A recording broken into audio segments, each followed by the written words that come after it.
नमस्कार, राम राम, सत श्री अकाल, आदाब दोस्तों। स्वागत है आपका अपने YouTube channel history by Vinod Kashyap के अंदर। जैसा कि आप जानते हो दोस्तों, इससे पहले के पार्ट 1 के अंदर हमने राव मालदेव के बारे में पढ़ा था और राव मालदेव के कुछ फैक्ट्स जो थे हमने पार्ट 1 में कर लिए थे। हमने राव मालदेव के जन्म के बारे में पढ़ा पहले पार्ट के अंदर, हमने राव मालदेव के राज्याभिषेक के बारे में पढ़ा, हमने राव मालदेव की उपलब्धियों के बारे में पढ़ा और सबसे बड़ी बात कि मारवाड़ और मेवाड़ के संबंध जो थे उनके बारे में पढ़ा और साथ ही साथ मारवाड़ अर्थात मालदेव के बीकानेर रियासत के राव जैत सिंह के साथ हुए संबंधों के बारे में जानकारी ली, जो कि हमने साहिबा और पाहिबा के युद्ध के अंतर्गत क्या किया था, इसका जिक्र किया था। तो चलिए दोस्तों, आज हम शुरू करते हैं इससे आगे के पार्ट को, राव मालदेव पार्ट 2। और इस राव मालदेव पार्ट 2 में हम अब आगे की क्रिया पढ़ने वाले हैं जो कि पाहिबा और साहिबा के युद्ध के बाद आती है। लेकिन वीडियो शुरू करने से पहले आप दोस्तों से एक छोटी सी अपील कि यदि आप लोगों को मेरा ये वीडियो अच्छा लगता है, चैनल आपको अच्छा लगता है, मेरे द्वारा दी गई जानकारियां आपको अच्छी लगती हैं, तो मेरे चैनल को आप सब्सक्राइब कर लीजिए, साथ ही साथ बेल आइकन को भी दबा लीजिए ताकि मेरे आने वाले न्यू वीडियोस के नोटिफिकेशन आपको क्या होते रहें, समय पर मिलते रहें। तो चलिए दोस्तों, हम बात करेंगे राव मालदेव पार्ट 2।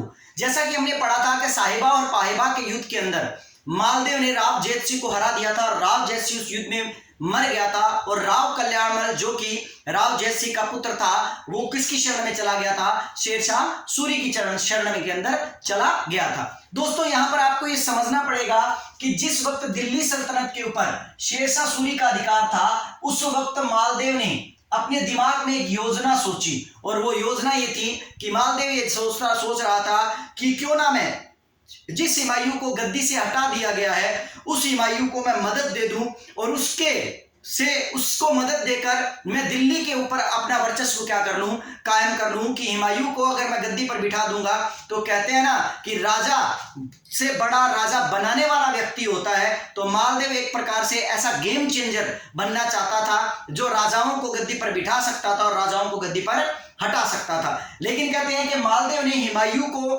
मदद करने का आश्वासन देकर उसको मारवाड़ आमंत्रित किया, लेकिन हुमायूं मालदेव की मदद पूर्ण रूप से नहीं ले पाया। कहते हैं मालदेव और हुमायूं की मुलाकात जो थी वो दोस्तों 7 मई सन 1542 को हुई थी। याद रखिएगा, मालदेव और हुमायूं की मुलाकात 7 मई सन 1542 को जोगी तीर्थ नामक स्थान पर हुई थी। दोस्तों, यहां पर मैं एक छोटी सी कहानी बता देता हूं।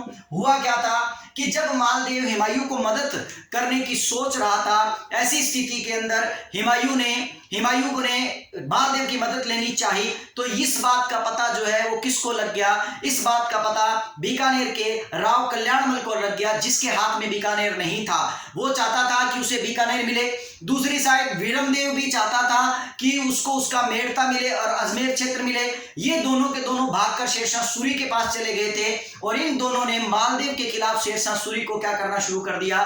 भड़काना शुरू कर दिया, या ये कह दीजिए कि ये बातें बतानी शुरू कर दी। यहां पर कल्याणमल ने उसको शेरशाह सूरी को ये बात कही कि मालदेव जो है वो आपके दुश्मन हुमायूं को सहायता देना चाहता है और आपको दिल्ली की गद्दी से हटाना चाहता है और दिल्ली की गद्दी से हटाकर वो हुमायूं को बिठाना चाहता है। जब इस बात का पता शेरशाह सूरी को चला तो वह शेरशाह सूरी मालदेव से नाराज हो गया और उसने मालदेव के पास एक पत्र लिखा कि देख, जब हुमायूं तेरे से मिलने के लिए आए तो मालदेव, मैं तुझे यह आदेश देता हूं कि तू उसे उस वक्त गिरफ्तार कर लेना और मेरे हवाले कर देना।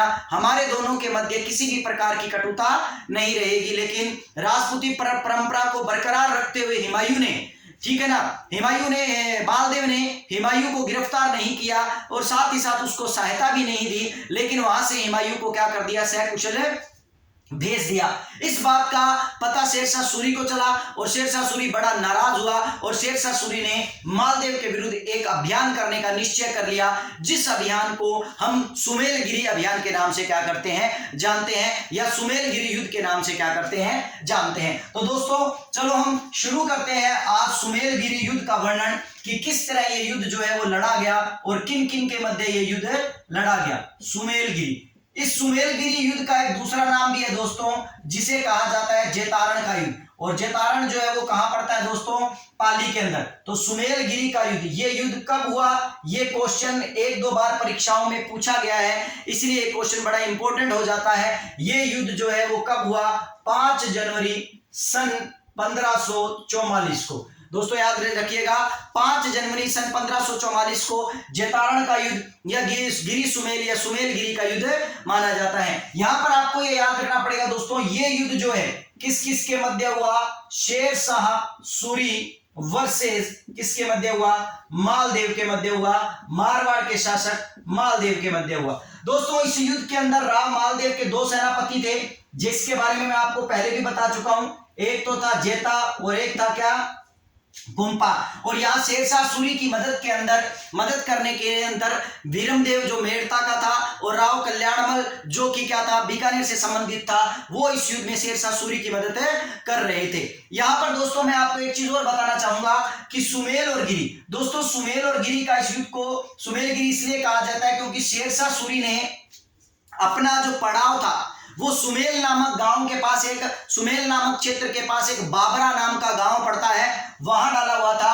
और मालदेव ने अपनी सेना का जो पड़ाव था वो कहां डाला हुआ था, गिरी गांव के अंदर डाला था, गिरी क्षेत्र के अंदर डाला था। इसीलिए इस युद्ध को या इस संघर्ष को किसके नाम से जाना जाता है, सुमेल गिरी के नाम से जाना जाता है। जो युद्ध कहां हुआ था, जैतारण नामक क्षेत्र में हुआ था, जो कि पाली के अंदर पड़ता है। अब दोस्तों यहां पर हुआ क्या, इसके बारे में हम विस्तार से चर्चा करते हैं और इसके बारे में हम अच्छी तरह क्या करते हैं, पूरी मतलब जानकारी लेते हैं। शेरशाह सूरी और मालदेव आमने सामने आकर खड़े हो गए। जेतार कुंपा जो थे वो एक विशाल सेना लेकर आकर खड़े हो गए थे। लेकिन यहां पर दोस्तों आपको संपूर्ण यदि युद्ध का विवरण देखना है और इस संपूर्ण युद्ध के विवरण को जानना है तो दोस्तों आपको यह भी जानना जरूरी है कि इस गिरी सुमेल युद्ध का एक प्रत्यक्ष गवाह था। याद रखिएगा दोस्तों, इस गिरी सुमेल युद्ध का एक प्रत्यक्ष गवाह था जो इस युद्ध को अपनी आंखों से देख रहा था और इस युद्ध को उसने अपनी आंखों से देखकर उसके बाद अपनी किताब में इस युद्ध के बारे में संपूर्ण क्या कर दी थी, जानकारी दे दी थी, जो कि एक फारसी इतिहासकार था और जिसका नाम था याहिया बिन सरहिंदी। दोस्तों इसको आप इस तरह क्वेश्चन के अंदर तब्दील कर सकते हैं कि बताइए गिरी सुमेल के युद्ध का आंखों देखा हाल किसने वर्णन किया है या किसने गिरी सुमेल युद्ध का वर्णन लिखा है या सुमेल गिरी युद्ध का वर्णन लिखा है, याहिया बिन सरहिंदी ने लिखा है। ठीक है दोस्तों, याहिया बिन सरहिंदी जो है इसके द्वारा एक पुस्तक लिखी गई थी, जिस पुस्तक के अंदर उसने संपूर्ण युद्ध का वर्णन किया है, जिस पुस्तक का नाम था तारीख शेर शाही। याद रखिएगा दोस्तों, याहिया बिन सरहिंदी ने कौन सी पुस्तक लिखी है, तारीख शेर शाही।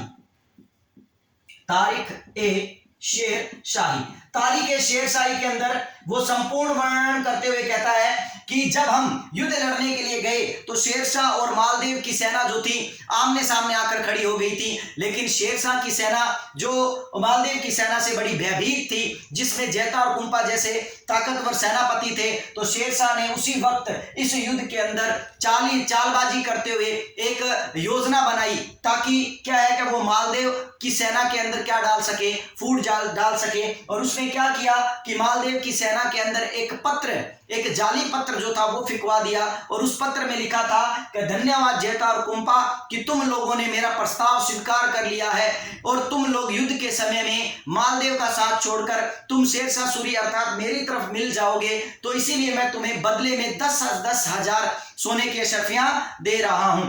दोस्तों जेता और कुंपा के बारे में ये कहा जाता है कि ये बड़े स्वामी भक्त थे, लेकिन मालदेव के पास वो जाली पत्र मिला और युद्ध के स्थल पर मिला तो मालदेव शंका में आ गया और मालदेव ने तुरंत जेता और कुंपा के खेमे की तलाशी करवाई, तो उसे वो 10,000 सोने की अशर्फियां क्या हुई, प्राप्त हुई। लेकिन याहिया बिन सरहिंदी ये बात कहता है और आगे वर्णन करते हुए ये बताता है कि ये जो अशर्फियां थी ये जेता और कुंपा के खेमे के अंदर राव कल्याणमल ने रखी थी। राव कल्याणमल ने जेता और कुंपा को 10,000 अशर्फियां देते हुए कहा था कि मुझे आप एक तो कंबल लाकर दे दीजिएगा और एक सिरोही की तलवारें लाकर दे दीजिएगा।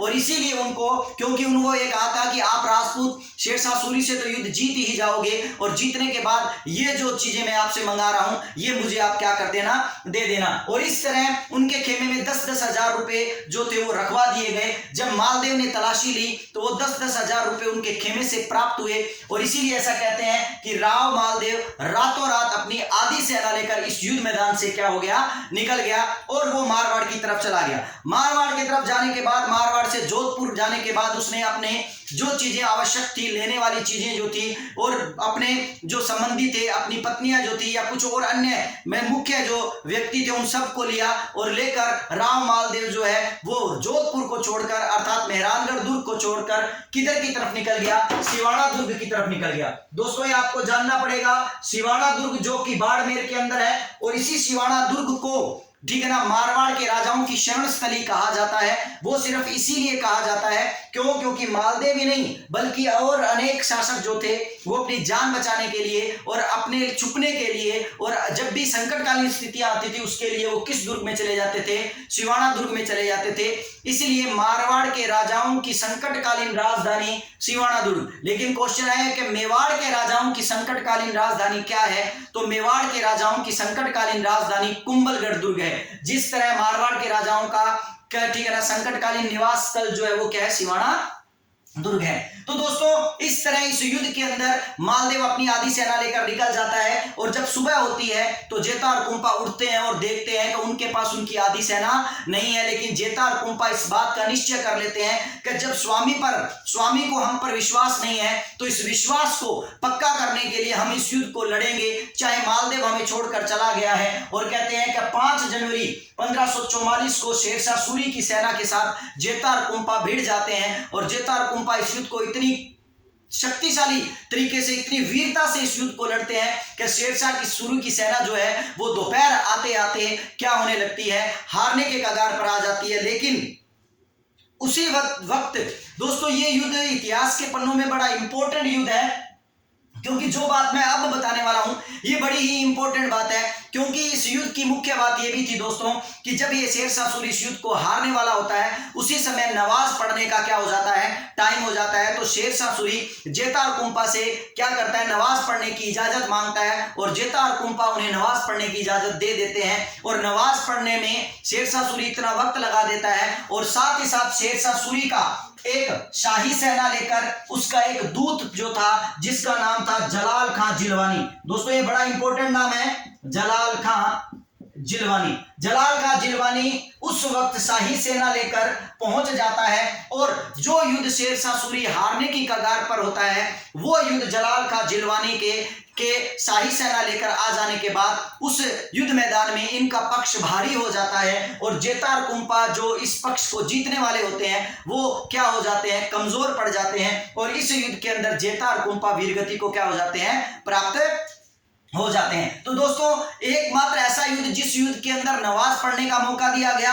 और शायद ये नमाज नहीं पढ़ी जाती या ये नमाज पढ़ने का मौका जेता और कुंपा नहीं देते तो शायद ये युद्ध जो है वो जेता और कुंपा जीत जाते। और इसीलिए रैया बिन सर हिंदी ये बात लिखता है तारीख शेरशाही में कि उस वक्त शेरशाह सूरी के मुख से कुछ वर्ड निकले, और वो वर्ड ये थे कि मैं एक मुट्ठी भर बाजरे के लिए हिंदुस्तान की बादशाहत खो बैठता। उसका एक रीजन था दोस्तों, क्योंकि यदि इस युद्ध के अंदर कोई हारा तो मालदेव नहीं हारा बल्कि जेता और कुंपा हारे। लेकिन अगर इस युद्ध में जेता और कुंपा जीत जाते तो जेता और कुंपा नहीं जीतते बल्कि इस युद्ध को कौन जीत लेता, मालदेव जीत लेता। और वो शेरशाह सूरी जो दिल्ली की गद्दी पर बैठा हिंदुस्तान को कंट्रोल कर रहा था, वही शेरशाह सूरी हिंदुस्तान की बादशाहत खो बैठता। इसीलिए शेरशाह सूरी के मुख से ये वर्ड क्या हो गए थे, निकल गए थे, जो कि किस युद्ध के दौरान निकले थे, सुमेलगिरी युद्ध के दौरान निकले थे। ठीक है दोस्तों, नेक्स्ट बात करेंगे हम इसी के बारे में। मैंने कहा था मालदेव अब शेरशाह सूरी जो है वो इस युद्ध को जीत लेता है, जेता और कुंपा वीरगति को प्राप्त हो जाते हैं। शेरशाह सूरी जेता और कुंपा के लिए ये तक भी बोलता है कि यदि जेता और कुंपा जैसे सेनापति मेरे पास होते तो मैं एक छत्र हिंदुस्तान पर राज करता। और इस तरह मालदेव जो है वो शरण लेने चला जाता है सिवाड़ा दुर्ग, और शेरशाह सूरी जो है वो अपनी सेना लेकर पहुंच जाता है जोधपुर, और जोधपुर के मेहरानगढ़ दुर्ग को वो क्या कर लेता है, अपने अधिपत्य में कर लेता है। और जोधपुर के मेहरानगढ़ दुर्ग को अधिपत्य में करने के बाद इसी मेहरानगढ़ दुर्ग के अंदर वो एक शेरशाह सूरी मस्जिद का निर्माण करता है, जिस मस्जिद को वर्तमान में आज किसके नाम से जाना जाता है, सूरी मस्जिद के नाम से क्या किया जाता है, जाना जाता है। तो शेरशाह सूरी इस मेहरानगढ़ दुर्ग में एक मस्जिद बनवाता है, और इस तरह क्या है कि शेरशाह सूरी इस पूरे क्षेत्र को अपने अधिकार में लेने के बाद वो पूरे जोधपुर का जो प्रशासक है या जोधपुर का पूरा कंट्रोल जो है वो कंट्रोल 2 लोगों के हाथ में खो दे देता है, जिसमें एक का नाम होता है ख्वाजा खां और एक का नाम होता है ईसा खां। या आप इसको पूरा नाम इसका बोलना चाहें तो आप इसका पूरा नाम ईसा खान नियाजी बोल सकते हैं। तो वो इन दो व्यक्तियों को जोधपुर का नियंत्रण दे देता है नियाजी, ईसा खां नियाजी और ख्वाजा खां, और वह ईसा खां नियाजी को जोधपुर का कंट्रोल दे देता है और स्वयं कहां चला जाता है, दिल्ली की तरफ जाता है। समय बदलने लगता है, 1544 के बाद 1545 आता है और 1545 के अंदर शेर शाह सूरी एक बड़े अभियान के लिए कालिंजर की तरफ चला जाता है, जो कि उड़ीसा में पड़ता है। कालिंजर के अभियान में जाता है तो वहां पर कीरत सिंह नाम के शासक के खिलाफ वो युद्ध लड़ रहा होता है और युद्ध लड़ते समय शेर शाह सूरी एक बारूद के ढेर पर खड़ा होता है। उस बारूद के ढेर पर एक क्या होता है कि आग लग जाती है और आग लगने के कारण क्या होता है, वहां बहुत बड़ा धमाका होता है जिससे शेर शाह सूरी घायल हो जाता है और 1545 में शेर शाह सूरी की क्या हो जाती है, मृत्यु। अर्थात हम ये कह सकते हैं कि मालदेव को अपने राज्य से ज्यादा समय तक दूर नहीं रहना पड़ा और 1545 में शेर शाह सूरी की मृत्यु के बाद मालदेव तुरंत सिवाना दुर्ग से निकलता है और वहां अपनी सेना लेकर, बड़ी सेना लेकर जोधपुर पर आक्रमण करता है और जोधपुर को पुनः वापिस क्या कर लेता है, जीत लेता है। अर्थात हम ये कह सकते हैं कि लगभग 524 दिन शेर शाह सूरी का मारवाड़ पर अधिकार रहा था, जोधपुर पर अधिकार रहा था और उसके बाद शेर शाह सूरी की मृत्यु के बाद राव मालदेव ने दोबारा किसको जीत लिया था, मेहरानगढ़ दुर्ग को जीत लिया था, जोधपुर को क्या कर लिया था, जीत लिया था। तो दोस्तों इसी क्रम के अंदर मैं आशा करता हूं कि आपको इस युद्ध के बारे में दी गई जानकारी आपको अच्छी लगी होगी। यदि आप इस जानकारी को पूर्ण रूप से ले रहे हैं तो इस वीडियो के साथ बने रहें और आगे भी बेहतरीन जानकारियां अभी आपके लिए बाकी है। चलिए दोस्तों मैं आगे चलता हूं, आप चाहें तो इसका स्क्रीनशॉट ले सकते हैं। हम मालदेव के पार्ट 2 के अंदर नेक्स्ट बात करेंगे दोस्तों मालदेव की पत्नियों के बारे में और मालदेव की पुत्रियों के बारे में, ताकि हमें इनके बारे में और जानकारी मिल जाए। देखिए दोस्तों, राव मालदेव की सबसे पहले हम पत्नियों के बारे में बात करेंगे। तो राव मालदेव की पत्नियों के बारे में बात करें तो राव मालदेव की सबसे प्रिय पत्नी जो थी, जिसके बारे में मैं आपको पहले भी बता चुका हूं, जो कि क्या थी, स्वरूप दे थी। वो स्वरूप दे जो मेवाड़ के सामंत जेतर सिंह की क्या थी, बड़ी पुत्री थी। ये राव मालदेव की प्रिय पत्नी थी। लेकिन राव मालदेव की एक और पत्नी थी दोस्तों, जिसका नाम क्या था, उमा दे। इतिहास के पन्नों में इसी उमा दे को किसके नाम से जाना जाता है, रूठी रानी के नाम से क्या किया जाता है, जाना जाता है। रूठी रानी के नाम से जाना जाता है। स्वरूप दे और उमा दे का क्या मैटर है, पहले हम इसके बारे में जानकारी लेते हैं। लेकिन मैं स्वरूप दे से पहले उमा दे के बारे में आपको क्या करता हूं, जानकारी देता हूं। देखिए दोस्तों, राव मालदेव का विवाह 1536 के अंदर उमा दे के साथ हुआ था और उमा दे जो है वो जैसलमेर के राजा राव लूणकर्ण की क्या थी, पुत्री थी। जैसलमेर के राजा राव लूणकर्ण की क्या थी, पुत्री थी। और इसी को इतिहास के पन्नों में रूठी रानी राम के नाम से क्या किया जाता है, पुकारा जाता है। दोस्तों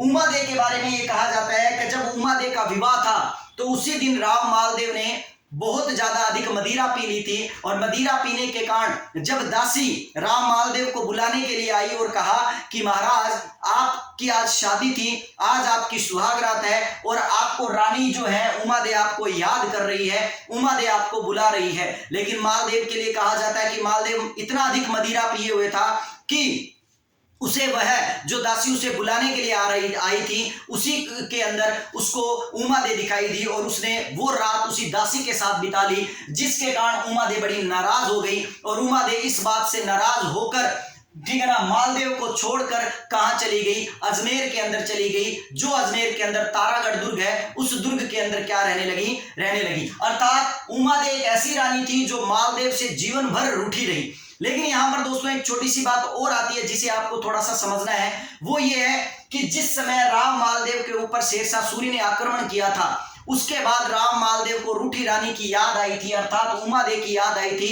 तो राव मालदेव ने अपने भतीजे ईश्वर सिंह को, याद रखिया, या ईश्वर दास को, राव मालदेव ने अपने भतीजे ईश्वर दास को रानी उमा दे को लाने के लिए भेजा था कि तू रानी उमा दे को ले आ और तारागढ़ दुर्ग जा और तारागढ़ दुर्ग जाकर उसको मना कर लेकर आ। लेकिन रानी उमा दे के लिए कहा जाता है कि रानी उमा दे बड़ी सुंदर महिला थी।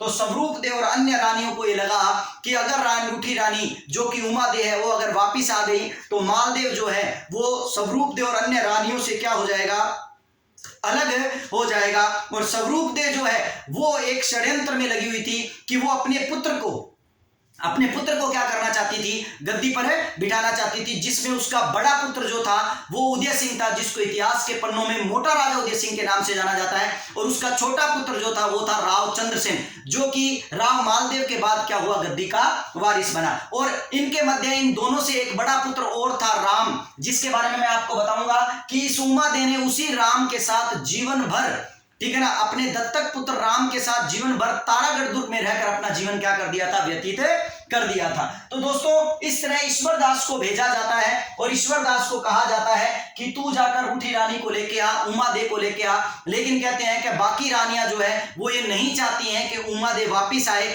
इसीलिए बाकी रानियां अपने इस षड्यंत्र को रचने के लिए एक कवि को भेजती हैं, एक मतलब ना आप ये मान लीजिए उस एक चारण कवि को भेजती हैं, जिसका नाम होता है आशा बारट। ठीक है दोस्तों, उसका नाम क्या होता है, आशा बारट। आशा बारट जो है वो क्या करता है, उमादे के पास जाता है, और उमादे के पास जाने के बाद उसके स्वाभिमान को जगाता है, और वो कहता है कि हे रानी तू ये क्या कर रही है, तू जीवन भर मालदेव से गुस्सा रहने की बात करती थी, ठीक है ना, और आज तू उसके छोटे से बुलावे पर तू जा रही है। तब आशा बारट कुछ पंक्तियां बोलते हैं, और उन पंक्तियों में इस रानी का स्वाभिमान जगाते हैं, जिसको हम इतिहास के पन्नों में रूठी रानी और उसको उमादे के नाम से जानते हैं। और वो ये बोलते हैं कि मान रखे तो पीव तज, कह मान रखे तो पीव तज, और पीव तजे तो मान रखे तो पीव तजे तो मान, दो दो गेंद बंधे ही नहीं, दो दो गेंद न बंधे ही, एको खंभो ठाण। इसका मतलब ये हुआ दोस्तों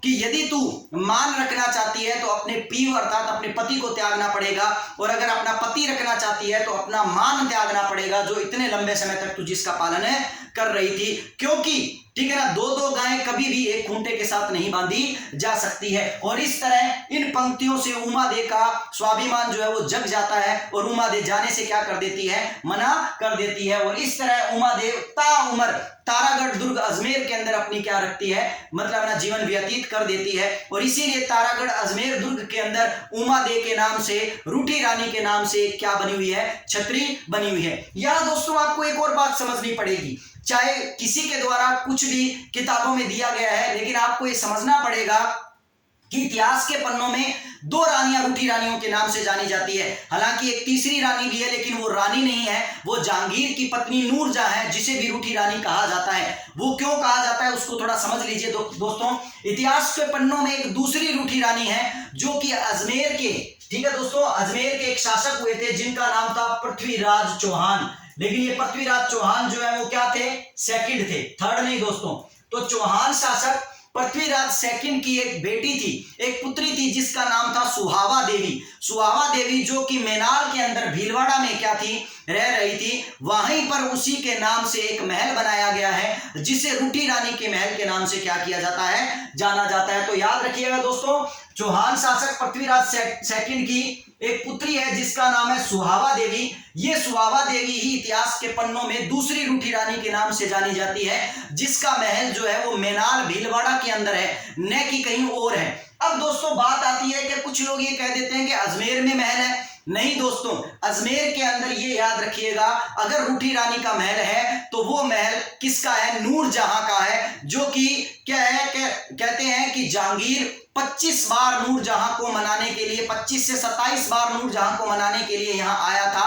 और जो नूरजहां को मनाकर जहांगीर लेकर चला गया था, तब यहां पर इस महल के अंदर नूरजहां ने अपना समय बिताया था। तो इस महल को क्या कहा गया, रूठी रानी का महल के नाम से क्या किया गया, जाना गया, जो कि अजमेर के अंदर है। तो दोस्तों इसलिए आशा करता हूं आपको ये चीज अच्छी तरह याद रही होंगी, और इन दोनों का फर्क भी आपको पता लगा होगा कि क्या इन दोनों के अंदर अंतर है और कितना अंतर है। दोस्तों जैसा कि मैंने आपको बताया था, मालदेव की प्रिय पत्नी क्या थी, स्वरूप दे थी, और मालदेव की रूठी रानी जो थी वो कौन थी, उमा दे थी। चलिए दोस्तों नेक्स्ट बात करेंगे मालदेव की पुत्रियों के बारे में। दोस्तों मालदेव की 2 पुत्रियां थी, याद रखिएगा। उन दोनों पुत्रियों में एक पुत्री का नाम था लालबाई और एक पुत्री का नाम था कनकबाई। लालबाई और एक पुत्री का नाम था कनकबाई। दोस्तों लालबाई और कनकबाई ये दोनों पुत्रियां मालदेव की थी। मुख्य बात क्या है इसके अंदर दोस्तों, मुख्य बात यह है कि इस कनकबाई का विवाह, याद रखिएगा, इस कनकबाई का विवाह गुजरात के शासक सुल्तान महमूद के साथ किया गया था। ठीक है ना, सुल्तान महमूद के साथ किया गया था। और याद रखिएगा इस लाल बाई का विवाह जो है शेरशाह सूरी के पुत्र इस्लाम शाह सूर के साथ किया गया था, या इस्लाम शाह सूरी के साथ किया गया था। दोस्तों आपको यहां पर एक चीज और इंपॉर्टेंट याद रखनी पड़ेगी कि लाल बाई का विवाह पहले किया गया था इस्लाम शाह सूरी के साथ, जो कि शेरशाह सूरी का पुत्र था। इसीलिए याद रखिएगा क्वेश्चन ही आता है कि मारवाड़ के अंदर प्रथम राजपूत या राठौड़ अफगान, ठीक है ना, वैवाहिक संबंध किसके मध्य स्थापित हुए? लालबाई और इस्लाम शाह सूर के मध्य, या ये कहा जा सकता है कि इन दोनों के विवाह को प्रथम राठौड़ अफगान क्या था? वैवाहिक संबंध था। तो प्रथम राठौड़ अफगान वैवाहिक संबंध किन के मध्य हुआ? लालबाई और इस्लाम शाह सूर, जो कि शेरशाह सूरी का क्या था? पुत्र था। यहां पर दोस्तों अब एक चीज बताता हूं मालदेव की मृत्यु के लेकर, कि मालदेव की जो मृत्यु है वो सन 1562 के अंदर हुई। 1562 में जब मालदेव की मृत्यु हुई तो जब इस बात की खबर किसको लगी? उमादे को लगी। तो उमादे तुरंत वहां पर रोने लगी और उमादे ने तुरंत ये ठान लिया कि मैं राव मालदेव के साथ ही सती हो जाऊंगी। लेकिन राव मालदेव के शरीर को तो क्या दी जा चुकी थी, ठीक है ना, जिनको अग्नि दी जा चुकी थी। तो उस समय उसके बाद रूठी रानी उमादे ने राम मालदेव की पगड़ी को मंगवाया और राम मालदेव की पगड़ी को मंगवा कर वह राम मालदेव की पगड़ी के साथ क्या हो गई? सती हो गई। और इस प्रकार की सती होने की परंपरा को क्या कहा जाता है दोस्तों? अनुमरण प्रथा कहा जाता है। इसे क्या कहा जाता है दोस्तों? अनुमरण प्रथा। जब आप राजा की किसी वस्तु के साथ सती हो जाते हो, उसके देह के साथ सती नहीं होते, उसके शरीर के साथ सती नहीं होते, तो ऐसी स्थिति में उसे क्या प्रथा के नाम से जाना जाता है? अनुमरण प्रथा के नाम से क्या किया जाता है? जाना जाता है। तो चलिए दोस्तों, उमादे जो है वो अनुमरण प्रथा के दौरान क्या हुई थी? सती हुई थी। और राव मालदेव की किसके साथ सती हुई थी? पगड़ी के साथ सती हुई थी। बड़ी इंपॉर्टेंट जानकारी थी। अब हम बात करेंगे राव मालदेव की मृत्यु के बाद की जानकारी को लेकर। तो दोस्तों मैं आपको बता दूं, राव मालदेव के द्वारा कई दुर्ग बनवाए गए थे, जिन दुर्गों के अंदर एक दुर्ग आता है पोखरण का दुर्ग। याद रखिए दोस्तों, राव मालदेव के द्वारा कौन सा दुर्ग बनाया गया था? पोखरण का दुर्ग। दूसरी बात हम बात करें तो राव मालदेव के द्वारा क्या किया गया था? सोजत दुर्ग, जो कि सोजत या पाली के अंदर सारण व रिया के दुर्ग भी बनाए गए थे। लेकिन सोजत दुर्ग की वास्तविक सत्यता मैं आपको इससे पीछे के वीडियो में बता चुका हूं कि सोजत पाली का दुर्ग जो है वो निम्बा के द्वारा बनवाया गया था, जो राव जोधा का बड़ा पुत्र था। यहां पर राव मालदेव के द्वारा सोजत के अंदर सारण व रीवा दुर्ग बनाए गए थे, जिस कारण हम ये कह देते हैं कि सोजत के दुर्ग बनाए गए। दूसरी बात, राव मालदेव के द्वारा मालकोट का दुर्ग बनाया गया। याद रखिए दोस्तों, मालकोट का दुर्ग बनाया गया। ये मालकोट जो है ये मेड़ता के अंदर पड़ता है, मेड़ता नागौर के अंदर पड़ता है। यहां पर आपको यह भी याद रखना पड़ेगा कि राव मालदेव ने पोखरण का दुर्ग जो है वो सातलमेर दुर्ग को, या सातलमेर के अंदर बने दुर्ग को ध्वस्त कर नष्ट कर पोखरण के दुर्ग का क्या किया था? निर्माण किया था। इस तरह राव मालदेव के द्वारा ये कुछ दुर्गों का निर्माण किया गया है, कुछ किलों का भी निर्माण किया गया है। यहां पर दोस्तों मैं उस इंपॉर्टेंट जानकारी के ऊपर आता हूं जिसके बारे में ये कहा जाता है कि उनके बारे में राव मालदेव जो है, राव मालदेव ने क्या कार्य किया। देखिए दोस्तों, बीकानेर के अंदर श्री अभय जैन, ठीक है ना, अभय जैन ग्रंथ भंडार है दोस्तों बीकानेर के अंदर। अभय जैन ग्रंथ भंडार में एक प्राचीन हस्तलिपि, ठीक है ना, हस्तलिखित जो है वो क्या है? एक छोटा सा किताब पढ़ी है जिसे हम गुटका बोल देते हैं, ठीक है ना। तो हस्तलिपि के एक गुटका पढ़ा हुआ है दोस्तों। अगर हम उस हस्तलिपि गुटके को पढ़ें और उसके पेज नंबर 87 पर जाएं, याद रखिएगा दोस्तों, हस्तलिखित गुटके के पेज नंबर 87 पर जाएं, तो उस 87 के पेज के ऊपर राव मालदेव के बारे में ये लिखा है कि जब राव मालदेव को मृत्यु के समय आंगन में लेटाया गया तो राव मालदेव ने मरते हुए अपने जीवन की 4 गलतियां बताई, 4 भूलों का जिक्र किया दोस्तों। और राव मालदेव ने वो 4 भूलें क्या बताई? नंबर 1 भूल जो मैंने अभी बताई आपको कि मालदेव ने कहा मेरी पहली गलती ये थी कि मैंने सातलमेर दुर्ग को ध्वस्त कर दिया और उसके बाद कौन सा दुर्ग बनाया? पोखरण का दुर्ग बनाया। फिर उसने दूसरी गलती उसके अंतर्गत बताया है कि मैंने दूसरी गलती ये की कि मैंने एक बुर्ज का निर्माण करते हुए एक महिला को जिंदा उसके अंदर क्या कर दिया? चुनवा दिया। और तीसरी गलती उसने बताई कि मैंने तीसरी सबसे बड़ी गलती ये की कि मैंने अपने ही भाइयों से युद्ध किया, अपने ही भाई बंधुओं को नहीं छोड़ा और उनसे क्या किया? युद्ध किया। जैसे कि मैं आपको पहले बता चुका हूं कि मालदेव ने मेवाड़ के उदय सिंह से युद्ध किया, वीरमदेव से युद्ध किया जो कि उसका अपना था, ठीक है ना, राजा डूंगर जी से युद्ध किया, यहां तक कि उसने बीकानेर के शासक राव जयसिंह से युद्ध किया, बाद में कल्याणमल उसका शत्रु हो गया। तो दोस्तों सोचिए, यदि वो ऐसा नहीं करता तो ये सब मिलकर एक इतनी बड़ी जबरदस्त सत्ता होते कि शायद हमारे हिंदुस्तान की इतिहास के अंदर शेरशाह सूरी के बाद मुगल वंश का अस्तित्व नहीं होता।